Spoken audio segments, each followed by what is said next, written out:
noticias, las primicias, los personajes, los deportes. Inicia la tarde con Meridiano Blue. Dirige Ricardo Ospina.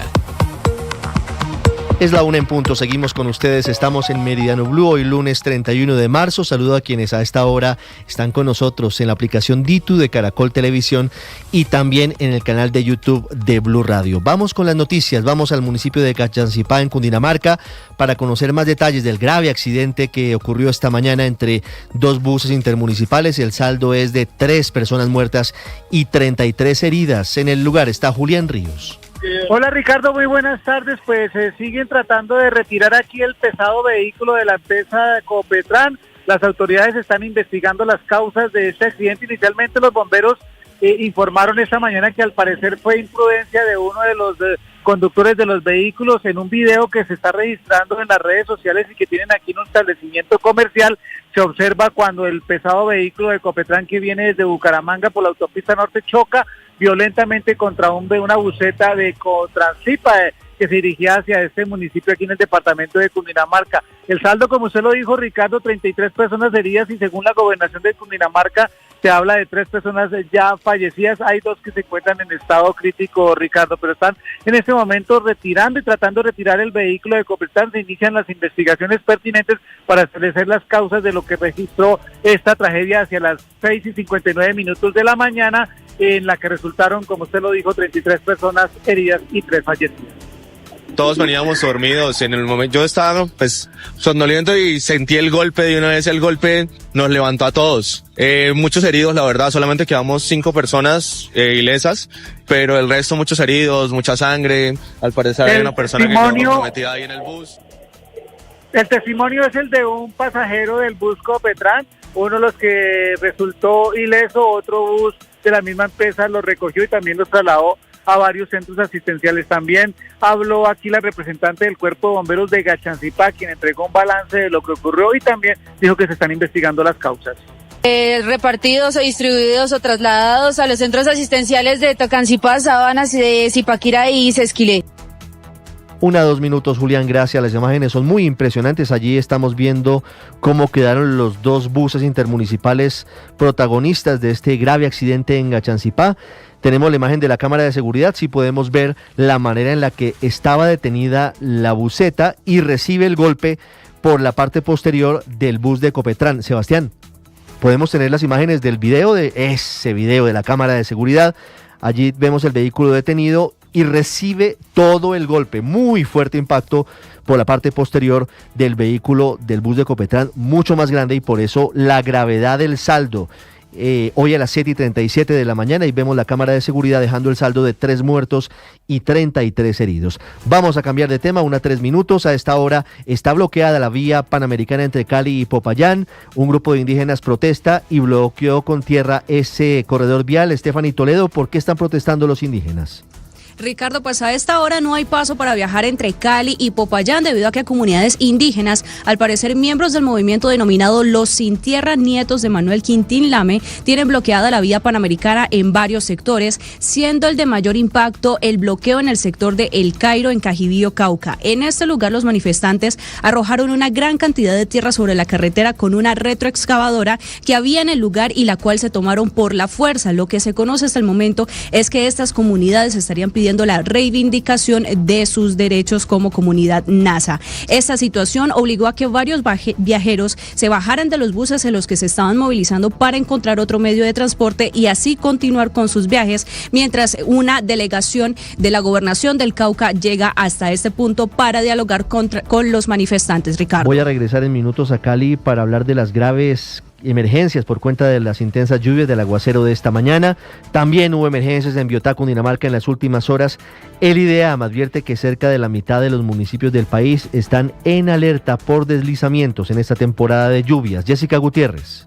El país se encuentra en alerta debido a las intensas lluvias que han provocado varias inundaciones en diversas regiones, esto por la consolidación del fenómeno de la Niña. Pues según el Instituto de Hidrología y Meteorología, es decir, el IDEAM, hay un total de 574 municipios que se encuentran en algún nivel de alerta por deslizamientos, abarcando las regiones del Caribe, Pacífica, Andina, Orinoquía y Amazonía. Pues de estos 120 municipios están en la alerta roja, lo que representa un riesgo alto. Entre los departamentos más afectados por estas alertas está Antioquia con 30 municipios, seguido del Chocó con 17 y Nariño y Tolima con 10 municipios cada uno. Y es que además para las próximas 24 horas se pronostica que continuarán la nubosidad y las fuertes lluvias, especialmente en las regiones Pacífica, Andina, Amazonía y en el centro y sur de la región Caribe. En segundos tenemos información en primicia sobre el caso de la senadora del Partido Comunes, Sandra Ramírez,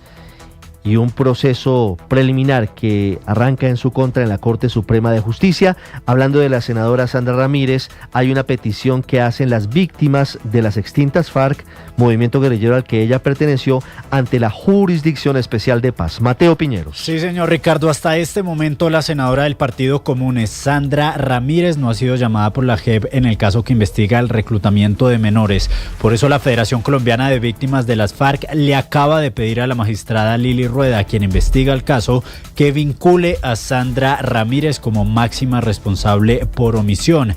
Dice textualmente el documento: existen múltiples testimonios y evidencias que indican que en las FARC se llevaron a cabo actos sistemáticos de violencia sexual. Como figura influyente dentro de la guerrilla, Sandra Ramírez no solo tenía conocimiento de estos crímenes, sino que su liderazgo contribuyó a la normalización y perpetuación de estas prácticas. Dicen además las víctimas que la violencia sexual en las FARC no fueron únicamente casos o hechos aislados, sino que fue de manera sistemática por parte de los ex jefes guerrilleros. 107, hablando de las reformas del presidente Petro, la única que está hoy en camino en el Congreso es la reforma a la salud, que por ahora no tiene agenda clara, por lo menos en el cortísimo plazo, en la Comisión Séptima del Senado de la República. Andrés Carmona. Así es, Ricardo, aunque el presidente Gustavo Petro en su discurso la semana pasada, en medio de las movilizaciones convocadas por el apoyo a la consulta popular, habló de que esta semana se daría el debate de la reforma a la salud, al final eso no es tan así. Consultamos con la presidenta de la comisión, la doctora Nadia Blel-Escaf, y con el secretario de la comisión, Praxer José Ospino, quienes le aseguraron a Blue Radio que el documento que debía salir de la plenaria de la Cámara hace 2 semanas no ha llegado a la comisión. Según la ley quinta, se pueden pasar hasta 15 días para ser radicada el texto aprobado y poder iniciar las discusiones de ponencia o la construcción de ponencias. Sin embargo, hasta el momento el documento no ha llegado y se espera que en las próximas horas, mañana o a más tardar el miércoles, ya esté listo para anunciar los ponentes de esta reforma. Muy bien, tan Andrés, importante. 108, hablamos del aumento del 25% de aranceles y la expectativa para anuncios más agresivos de lo esperado por parte del presidente de Estados Unidos, Donald Trump, que están golpeando los mercados, que cierran algunos de ellos a esta hora. En Data IFX, Víctor Grosso. En los mercados vemos hoy a muchos inversionistas tensos, nerviosos, queriendo más detalles ante la llegada a partir de esta semana de importantes aranceles decretados por el presidente de Estados Unidos, Donald Trump. Bajo ese contexto vemos a las bolsas cayendo, la mayoría de ellas, por ejemplo, muy en la madrugada, el índice Nikkei de Tokio bajó más de un 4%. A esta hora los mercados en Europa en promedio descienden 1,56% y en Wall Street vemos indicadores como el Standard & Poor's 500 y el Nasdaq perdiendo valor, sobre todo este último, el tecnológico Nasdaq, que baja 1,3%. La Bolsa de Valores de Colombia también se contagia de ese pesimismo. Vemos a su principal indicador, el índice Colcap, disminuyendo 0,69%. La acción más desvalorizada, la de Ecopetrol, con una disminución de 3,27%. El gran protagonista de la jornada en los mercados internacionales es el precio del oro, que marca nuevos máximos históricos por encima de los $3,100 por onza. Cuando hay nerviosismo, preocupación, incertidumbre de los inversionistas, muchos de ellos tratan de refugiarse en algo que consideran seguro y le apuntan al oro. Eso es lo que está ocurriendo en la jornada de hoy ante esas preocupaciones que para muchos genera la política arancelaria de Donald Trump. El dólar frente a las principales monedas del mundo muy estable. En Colombia con cierta volatilidad, empezó cayendo a 4.174 pesos, luego se impulsó hasta visitar precios por encima de los 4.200 pesos, al final tuvo una cotización promedio cercana a los 4.193 pesos, un precio muy parecido al del viernes de la semana anterior. Víctor Grosso, datayfx.com. Muy bien, don Víctor, muchas gracias. En segundo les contamos detalles de la investigación previa que abre la Corte Suprema de Justicia contra la senadora del Partido Común, Sandra Ramírez, de cómo distribuye el gobierno la mini reforma tributaria para el Catatumbo. Les tengo detalles de cómo está a punto de romperse cualquier posibilidad de preacuerdo entre la Fiscalía y Nicolás Petro, y también detalles de una presunta red dedicada al tráfico de armas del Ejército para el ELN en Antioquia.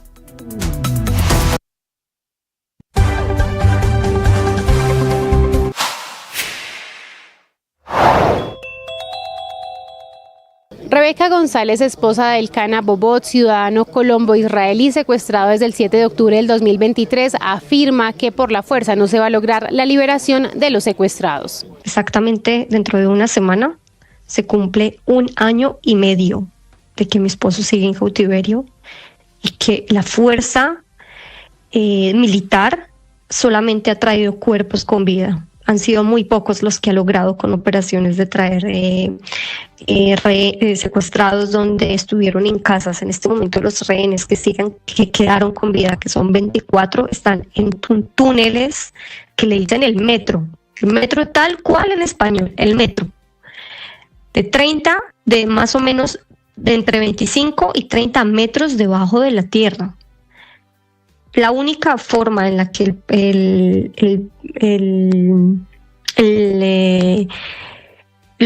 una fuerza militar pueda llegar y entrar a los túneles significa que todos los secuestrados que están con vida van a morir, los van a traer en ataúdes. Sigan toda esta información en nuestro canal de YouTube. En Blue le ponemos cara a la radio.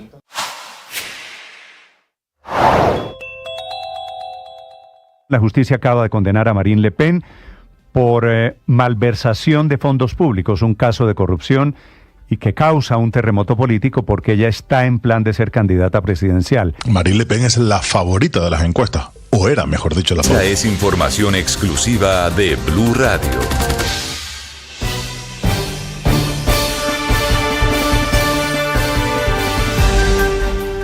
Una de la tarde, 12 minutos. Hablamos de la historia que hay detrás de una indagación preliminar que inició hace algunas semanas la Sala de Instrucción de la Corte Suprema de Justicia en contra de una congresista del Partido Comunes. Les hablo de Sandra Ramírez, su nombre de pila es Griselda Lobo. Ella fue durante largos años la compañera sentimental del sanguinario Manuel Marulanda alias Tiro Fijo, el máximo cabecilla de ese grupo guerrillero. Sandra Ramírez, que ha sido muy activa negando cualquier responsabilidad de ella en delitos vinculados con violencia sexual contra menores de edad en las filas de las FARC, fue denunciada recientemente por una líder que hoy tiene vinculaciones con una corporación, con una ONG que precisamente busca que no haya impunidad de los delitos sexuales y violaciones y abusos contra niños cometidos en las filas de las extintas FARC. La denuncia, la investigación preliminar contra Sandra Ramírez en la Corte Suprema está relacionada con unos casos de presuntas amenazas. Los detalles los tiene Sergio Barbosa. Ricardo, ¿qué tal? Muy buenas tardes. Sí, señor. Mire, Blue Radio conoció que la Sala de Instrucción de la Corte Suprema investigará a la senadora del Partido Comunes, Sandra Ramírez, por las presuntas amenazas en contra de esta vocera de la organización que usted ya mencionaba. La historia es la siguiente. Todo comienza en diciembre del año pasado, cuando la Procuraduría Delegada para la Investigación y el Juzgamiento Penal envía la denuncia de Sara Morales Padilla, que es la vocera de la corporación conocida como Rosa Blanca Colombia, quien denunció a la congresista Sandra Ramírez por unas supuestas amenazas que tuvieron lugar en noviembre del año pasado, según los hechos relatados por ella en la denuncia. Ella asegura que fue el 27 de noviembre del año pasado cuando se encontraba en las instalaciones del Congreso de la República desarrollando actividades normales de la vocería de esa corporación, y fue allí cuando se encontró con la senadora Sandra Ramírez, y el auto de la Corte asegura textualmente lo siguiente, Ricardo, abro comillas: en ese contexto, al encontrarse por casualidad con la senadora Sandra Ramírez Lobo, la llamó por su seudónimo o alias Selena y le dijo que había escuchado lo de la denuncia a Giovanni y que eso estaba bien porque ahora más que nunca necesitaba del esquema de seguridad. En ese sentido, la demandante, que es pues la vocera de esta organización, asegura que lo que le dijo en esa ocasión a la senadora Sandra Ramírez fue una advertencia intimidatoria. La Sala de Instrucción de la Corte Suprema escuchó en ampliación de denuncia a Sara Morales el pasado 25 de marzo para que redactara con más exactitud estos hechos, y por esa razón el alto tribunal pues inicia investigación previa y ordenó la práctica de varias pruebas, entre esas pues desplazarse hasta el Congreso de la República para poder obtener la lista de ingresos registrados entre las 8 de la mañana y las 9:30 también de la mañana de ese 27 de noviembre de 2024. El alto tribunal en este caso señala también que una vez puedan recaudar todas las pruebas, se fijará entonces una fecha para escuchar en diligencia de versión libre a la senadora del Partido Comunes, a Sandra Ramírez. Ricardo. Sergio, gracias. Y hablamos ahora del juicio contra Nicolás Petro, el hijo del presidente Gustavo Petro, porque su defensa y la fiscalía están cada vez más lejos de la posibilidad de un preacuerdo, en medio del hecho de que están apareciendo testigos prácticamente idénticos, pero para comprobar hipótesis completamente distintas. Vanessa Saldarriaga.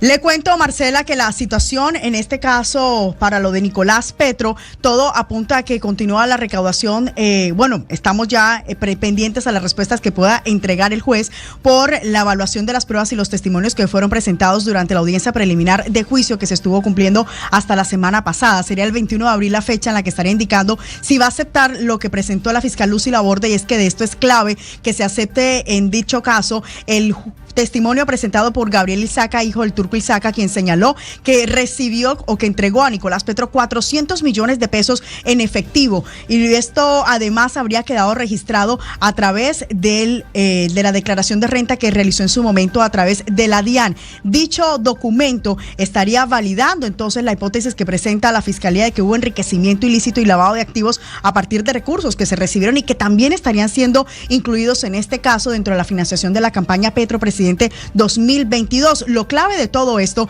es que la defensa de Nicolás Petro estaría tratando de reversar todo esto al demostrar que los recursos recibidos fueron préstamos y no coimas o aportes. Sin embargo, la Fiscalía considera que esta sería la prueba reina y están esperando que sea aceptada por el juez Hugo Carbonó, teniendo presente que esto podría demostrar entonces que dichos recursos que recibió Nicolás Petro no fueron parte de ninguna deuda que adquirió, sino giros de financiación. 1:17, Vanessa, gracias. Muy pendientes de la audiencia de juicio en contra de Nicolás Petro y la declaración ante la Fiscalía de Gabriel Ilzaca, el hijo de Alfonso el Turco Ilzaca, quien parece ser la clave de lo que hay detrás de estos delitos que habría cometido Nicolás Petro y de si esa plata que él pidió era o no para la campaña de su padre Gustavo Petro. 1:18, cambio de tema, voy a Medellín. Tenemos detalles de lo que sería una red dedicada al tráfico de armas del ejército, a la guerrilla del Ejército de Liberación Nacional. Héctor Santamaría.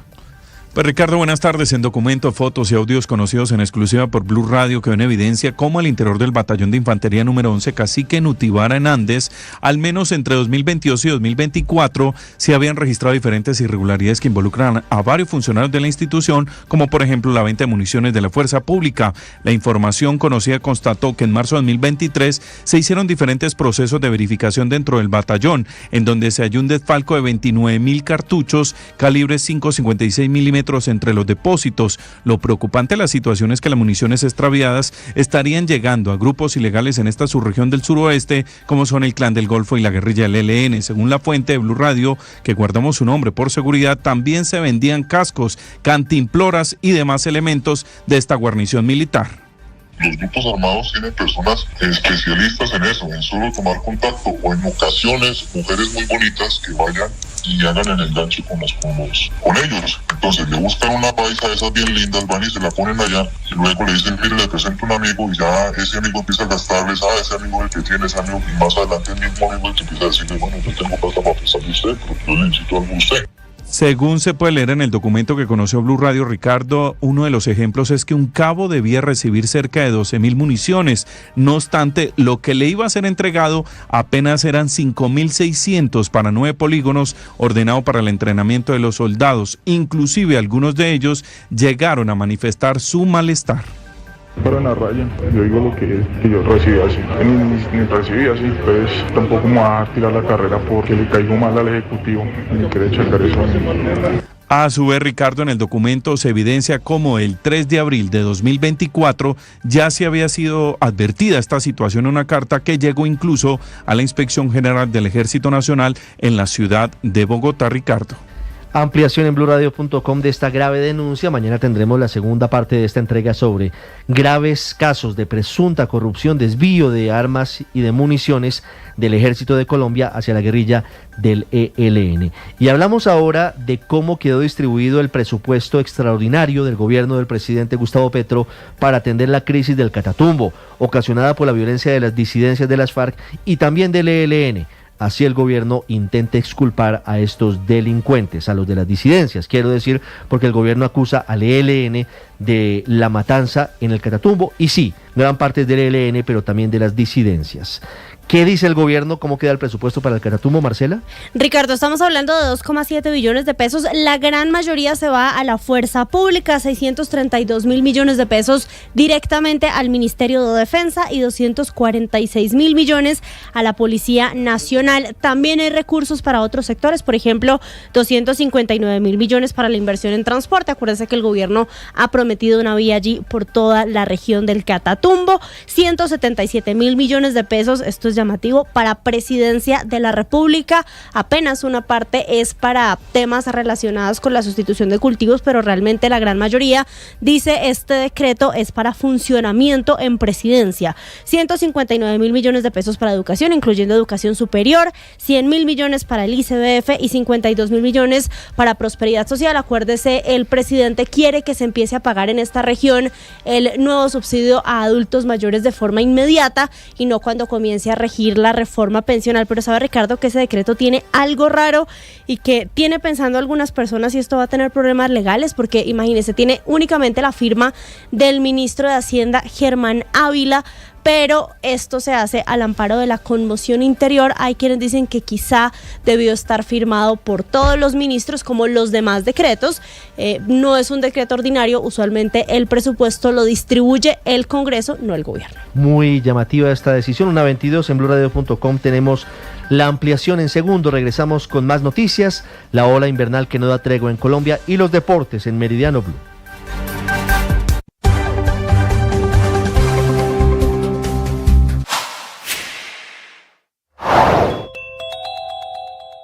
Transfilla se prepara para competir este año con la nueva implementación de pagos inmediatos. Con 22 millones de usuarios inscritos, Transfilla está lista para evolucionar y competir en el nuevo sistema de pagos inmediatos impulsado por el Banco de la República, Breve. El presidente de ACH, Gustavo Vega, habla de cómo ha sido el proceso de inscripción de las llaves que desde el 1 de julio van a permitir las transferencias inmediatas entre distintas entidades financieras. Algunas entidades anticiparon un poco tratando de aprender y conocer la experiencia, pero Transfilla va a cumplir la norma del Banco de la República y esperamos antes de julio ya tener toda la funcionalidad multillave. Y es que ACH ya está invirtiendo en tecnología para competir en el nuevo mercado y está realizando nuevos negocios, como por ejemplo la entrega de microcréditos a los clientes de las fintech, esto a través de Transfilla, pero también analiza cómo va a ser la evolución del botón de pagos PSE, uno de sus productos más emblemáticos para poder llevarlo incluso al mundo del comercio físico y no solamente en el digital. Suscríbase en... Más de 500 personas de 7 barrios en Biotá, Cundinamarca, se vieron afectadas por las graves inundaciones de este fin de semana como consecuencia de las lluvias. Algunas familias lo perdieron todo. En Biotá está Felipe García. Y me tocó bregar a sacar el agua porque venía como un río aquí desde arriba. Estos son los momentos de angustia que tuvieron que vivir decenas de familias luego de quedar con el agua prácticamente a la rodilla por cuenta de las inundaciones y el desbordamiento de ríos. Esto como consecuencia de los fuertes aguaceros de las últimas horas en el municipio de Biotá, Cundinamarca. Las crecientes de la quebrada San Juana y el río Lindo, ambos a pocos metros de las viviendas, no se llevaron vidas humanas. Sin embargo, sí se llevaron por delante electrodomésticos, colchones y ropa, dejando un ambiente de zozobra por lo que puede ocurrir en las próximas horas. Siempre hemos sido afectados por este río y tanto por la San Juana como la Pilar. Se nos ha abierto la casa ahí y tanto aquí en la esquinita. Todo esto se nos entra, se nos inunda, se nos entra el río, perdimos pues varias cosas, el televisor, la lavadora. Son un total de 95 familias, más de 500 personas de 7 de los 14 barrios de Biotá, las que resultaron afectadas por cuenta de estas inundaciones que mantienen al municipio en alerta. Ya la administración local dispuso de ayudas para los damnificados, quienes denuncian que no van a ser suficientes si no se toman medidas puntuales y urgentes para solucionar el problema y evitar una emergencia aún peor. Comenzó el río a crecer. Yo hice un en vivo avisándole a las demás personas que estuvieran presentes, los de la parte de abajo, y fue cuando ya nos llegó el agua y nos tocó salirnos. Las vías están totalmente, se tapan y entonces el agua se rebosa y se me entró el negocio y se me mojaron varias cosas. Las autoridades adelantan a esta hora las labores para la respectiva intervención en jarillones, muros de contención y asimismo la recuperación de vías terciarias, por lo que se dispuso ya desde la gobernación de maquinaria, incluyendo retroexcavadoras, volquetas, mini compactadores y carrotanques. Felipe, gracias. Hay varias emergencias en Cali por el torrencial aguacero que cayó esta mañana en la ciudad. Ríos, quebradas y canales se desbordaron. Se reportan inundaciones en varios lugares de la ciudad. Hugo Mario Palomar. Marcela, el aguacero de esta mañana causó emergencias que aún son atendidas por organismos de socorro en distintas zonas de Cali. El río Cali se desbordó cerca del zoológico en la zona oeste de la ciudad. Hubo inundaciones también en el norte, muy cerca del centro comercial Chipichape. Algunas personas incluso quedaron atrapadas en sus vehículos, fueron rescatadas por transeúntes, voluntarios y personal de los bomberos de Cali. El río Cañaveral inundó el Coliseo del Pueblo y otros escenarios ubicados en la unidad deportiva Alberto Galindo. En Siloé, en la zona de Ladera, al suroccidente, se desbordó una quebrada y en el sur se desbordaron canales de aguas residuales en la avenida Los Cerros y la avenida Paso Ancho con carrera 80. El vocero del Cuerpo de Bomberos Voluntarios de Cali, Jefferson Agudelo. Hemos atendido 3 árboles caídos en diferentes sectores de la ciudad, asimismo también 3 vehículos atrapados en inundaciones. También hemos hecho 2 evaluaciones por deslizamiento de tierra en unidades residenciales. Tener una emergencia, la cual nos reportan en el sector de Alto Aguacatal, donde nos mencionan deslizamiento de tierra con 2 menores de edad atrapados. En la zona industrial Acopi, en la vía Cali-Yumbo, también se registraron emergencias que siguen siendo atendidas a esta hora. Por lo menos 18 empresas de esa zona continúan inundadas a esta hora. Impresionante las consecuencias del aguacero en Cali, Hugo Mario. Y vemos las imágenes, vehículos completamente tapados por el desbordamiento de las aguas. Allí las imágenes en el sector de Chipichape, en el norte de la capital vallecaucana. En Bogotá vivimos algunas escenas similares el fin de semana, sobre todo en el centro de la ciudad, y el tema es recurrente. Falta de cultura ciudadana, basuras por doquier en las alcantarillas, también sumado a que no sé si se está haciendo lo suficiente limpiando los ductos por parte del acueducto de Bogotá. Cristian Correa. Buenas tardes, y esta es la zona de Bicentenario en el centro de Bogotá, una de las zonas que más se vio afectada el fin de semana por los aguaceros que se presentaron y que provocaron diferentes inundaciones. En esta zona quedó al descubierto la gran cantidad de basuras y de textiles que se están botando a las calles, especialmente en el centro de Bogotá, acá en la localidad de Santa Fe, por lo que desde el distrito están pidiendo el trabajo articulado entre la cultura ciudadana y las empresas encargadas de la limpieza en la ciudad. Los puntos más críticos de esta emergencia se dieron en la carrera 10ª con calle Sexta y en la avenida NQS con calle Sexta, de donde igualmente las autoridades pudieron encontrar gran cantidad de residuos taponando los sistemas de alcantarillado. Por eso el llamado que están haciendo desde las autoridades distritales. Carlos Fernando Galán, alcalde de Bogotá. Y aún con ese esfuerzo que se está cumpliendo y que se está vigilando, tenemos basuras y tenemos textiles. Por ejemplo, en la estación Bicentenario hay ropa que lanzan permanentemente, o sea, no es cuestión de que la lancen cada 8 días, no, todos los días. Eso termina tapando los sumideros y afectándolos. El acueducto además informó que en lo corrido del 2025 han retirado más de 130 toneladas de basura de los sistemas de desagüe y alcantarillado de la ciudad. Cristian, gracias. Y hoy se cumplen 8 años de la tragedia en Mocoa y la Unidad Nacional de Gestión del Riesgo promete terminar las 1.259 viviendas en Sauces 2 y Las Planadas, obras que están pendientes desde la tragedia en 2017. Jairo Figueroa. César Eduardo López, damnificado del barrio San Agustín, ocupa un predio donde se construirán las casas y dice que no lo desocupará porque no le cree al gobierno. Por lo que nos han engañado ya mucho tiempo, ya 8 años. Y no, hasta ahorita no se ha visto nada. Y lo uno, pues, de que no queremos salir es porque, pues, por lo menos no tenemos para dónde. Yo soy una persona que no tengo empleo, no recibo arrendos. Jamie Rosero, beneficiaria de viviendas entregadas antes, respalda a sus vecinos. Pero me parece muy mal por más de 900 familias que están en este momento sin un hogar, sin un techo donde meter sus familias. Rafael Cruz, subdirector de la Unidad de Gestión del Riesgo, confirma el contrato con una empresa nacional. En este momento sí está arrancada la obra. La ejecución del contrato con Enterritorio ya dio inicio desde el año pasado. Ya tenemos los materiales para hacer el cerramiento, para hacer la topografía, ya se hicieron los contratos derivados. En este momento estamos esperando a que se den las condiciones para poder llevar la maquinaria pesada. Oscar Flores, enlace de Mocoa, advierte que 60 familias deben salir para iniciar las obras. Hemos hecho un acompañamiento social bastante fuerte desde la oficina de Mocoa con el objetivo de darle a entender a la comunidad que es necesario que desocupen el predio para poder arrancar las obras. Mocoa sigue esperando su plaza de mercado, la cárcel y otras obras de mitigación. El alcalde Carlos Hugo Piedrahita teme que la historia se repita.